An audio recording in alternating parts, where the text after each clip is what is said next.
कुछ दिनों पूर्व भी मेरी गृह मंत्री जी से बातचीत हुई थी। उस वक्त भी संभावित परिस्थितियों पर हम लोगों ने चर्चा की थी। देखिए, ये फैसला भारतीय जनता पार्टी को लेना है। मैं पूरी तरीके से मेरे प्रधानमंत्री आदरणीय नरेंद्र मोदी जी की सोच के साथ हूँ। अगले 24 से 48 घंटे में जबरदस्त उलटफेर होने के आसार हैं। हमारे साथ बात करने के लिए मौजूद है लोक जनशक्ति पार्टी रामविलास के राष्ट्रीय अध्यक्ष और सांसद चिराग पासवान। चिराग, बिहार में जो हो रहा है आप देख रहे हैं किस तरीके से अटकलें हैं कि नीतीश कुमार को वापस एनडीए में लाया जाए। ऐसे में आपको बीजेपी ने भी अप्रोच किया है, आपसे बातचीत की है, क्या मामला है, क्या चल रहा है? देखिए, भाजपा के साथ हम लोग का गठबंधन है और मौजूदा परिस्थितियों में जो भी बदलाव की अपेक्षा की जा रही है उन तमाम परिस्थितियों को मद्देनजर रखते हुए भाजपा का शीर्ष नेतृत्व लगातार हमारे संपर्क में रहा। कुछ दिनों पूर्व भी मेरी गृह मंत्री जी से बातचीत हुई थी। उस वक्त भी संभावित परिस्थितियों पर हम लोगों ने चर्चा की थी। कल भी मेरी गृह मंत्री जी से मेरी बातचीत हुई है। लोक जनशक्ति पार्टी रामविलास नजर बना के रखी हुई मौजूदा परिस्थितियों को लेकर। मुझे लगता है एक बार चीजें स्पष्ट होती हैं, लोक जनशक्ति पार्टी उसके बाद ही अपना रुख साफ करेगी।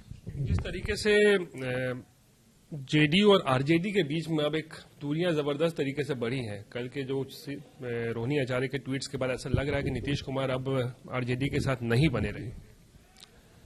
देखिए, मुझे नहीं पता कि मुख्यमंत्री वहां पे बने रहेंगे, नहीं बने रहेंगे, या क्या नई परिस्थितियां शेप अप होती हैं। इससे पहले भी कई ऐसी परिस्थितियां हम लोग के सामने आई। मौजूदा हालात पे जैसा मैंने कहा कि हम लोग की नजर जरूर है, पर अंतिम फैसला तभी होगा जब पूरी परिस्थिति स्पष्ट होगी। क्या चिराग पासवान जो नीतीश कुमार का लगातार विरोध करते आए हैं, क्या आप सोचते हैं नीतीश कुमार को एनडीए में लाना एक सही कदम हो सकता है? देखिए, ये फैसला भारतीय जनता पार्टी को लेना है। एनडीए गठबंधन में सबसे बड़ा घटक दल भारतीय जनता पार्टी है। उनको ये फैसला लेना है पार्टी के हित को मद्देनजर रखते हुए, गठबंधन के हितों को मद्देनजर रखते हुए।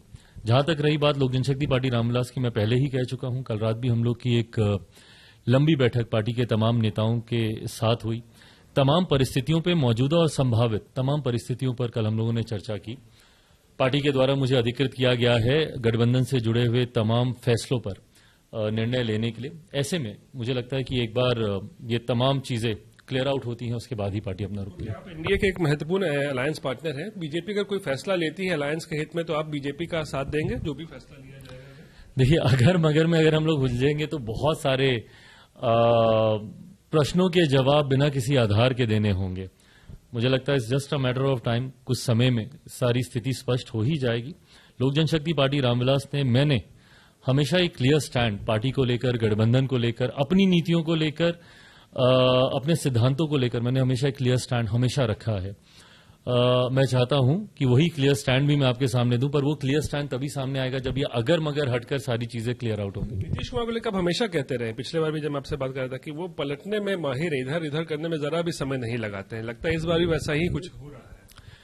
जानकारी आपके माध्यम से इसी तरीके की आ रही है, मीडिया के माध्यम से इसी तरीके की जानकारी आ रही है। इस बात को तो नकारा नहीं जा सकता, प्रत्यक्ष प्रमाण की जरूरत नहीं है। पिछले 10 सालों में मुख्यमंत्री जी ने कई बार उन्होंने गठबंधन बदले हैं। ऐसे में पुनः अगर एक बार ऐसे कयास लगाए जा रहे हैं तो इसमें किसी को आश्चर्य तो नहीं है, पर हाँ, क्या वो अंजाम तक पहुंचते हैं, नहीं पहुंचते हैं, ये समय ही बताएगा। चिराग पासवान का विरोध करेंगे नीतीश कुमार अगर एनडीए में आते हैं? फिर ये अगर मगर से जुड़ा हुआ प्रश्न है।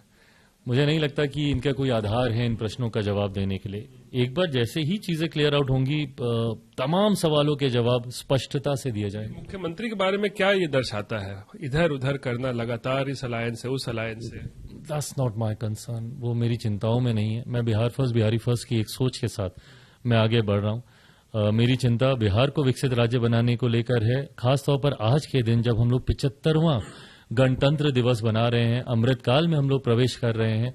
अगले 25 सालों के लिए हमारे प्रधानमंत्री जी ने नए लक्ष्यों को निर्धारित किया है, उसको सिद्ध करने की जरूरत है। तो ऐसे में जब आप एक विकसित देश के निर्माण की कल्पना करते हैं तो बिहार जैसे हर एक राज्य को आपको विकसित बनाना होगा, जो आजादी के 75 साल के बाद आज भी पिछड़े राज्य कहलाते हैं। तो मेरी तमाम चिंताएं उस दिशा में है, बिहार को फर्स्ट, बिहारियों को फर्स्ट बनाने को लेकर। सर, आपके सहयोगी जैसे मांझी हुए, उपेंद्र कुशवाहा, वो लोग कहते हैं कि ऑब्जेक्शन नहीं है, नीतीश कुमार अगर आ जाते हैं तो कोई उनको ऑब्जेक्शन नहीं है। नहीं, बिल्कुल उन्होंने अपनी तरफ से पार्टी के रुख को स्पष्ट किया होगा। जैसा मैंने कहा कि एक बार पिक्चर क्लियर आउट हो जाती है तो लोक जनशक्ति पार्टी रामविलास भी अपना रुख क्लियर करेगी। नजर रखे हुए पूरी तरीके से। शाम में मुलाकात है क्या? मेरी गृह मंत्री जी से कल भी बातचीत हुई है, इसके पूर्व में भी मेरी उनसे बातचीत हुई है। जैसा मैंने कहा कि भाजपा का शीर्ष नेतृत्व लगातार हम लोग के संपर्क में रहा है।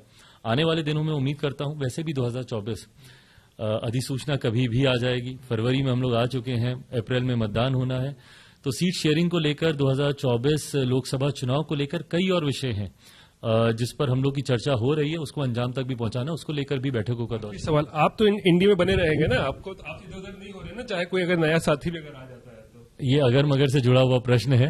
इंडिया में है ना। मैं पूरी तरीके से मेरे प्रधानमंत्री आदरणीय नरेंद्र मोदी जी की सोच के साथ हूं। शुक्रिया। चिराग पासवान इस वक्त एनडीए में है और कह रहे हैं कि अगले 24-48 घंटे बहुत महत्वपूर्ण है। पार्टी जो है उनकी नजर रखे हुए हालात पर कि नीतीश कुमार को लेकर बीजेपी क्या फैसला करती है, और उस पर चिराग पासवान की भी नजर है। लेकिन फिलहाल उनका कहना है कि वो एनडीए के साथ इस वक्त बने हुए हैं। कैमरा पर्सन नदीम आलम के साथ रोहित सिंह, पटना।